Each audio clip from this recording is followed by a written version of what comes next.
Град на заштитени сведоци. Посетителите на Пойнт Робертс прво мора да поминат преку Канада за да влезат во Соединетите Американски држави. Со население од 1314 лица, овој мал град зафаќа површина од 12,5 квадратни километри и припаѓа на државата Вашингтон. Пойнт Робертс е така наречен пен-ексклава, односно дел од територија на една земја до кој може да се пристапи само преку територија на друга земја. За да се стигне до Пойнт Робертс, која граничи со Канада и со водите на Бундерскиот залив, потребно е да се поминат 40 километри низ Канада. Пойнт Робертс е град со празни плажи и десетици бензински пумпи.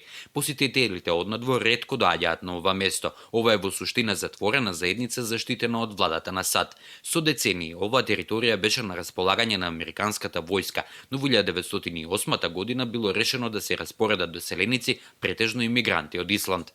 Постојат гласини дека Пойнт Робертс е популарна населба за сведоци заштитени со федералната програма и дека на десетици има даден нов идентитет и сместување на овој дел од светот. Канада има особено строг закон и го брани влезот на Унија со криминално досие, што е дополнителна заштита за наводните сведоци, бидејќи секој што влегува во Пойнт Робертс мора да помине низ Канада за да влезе во Америка.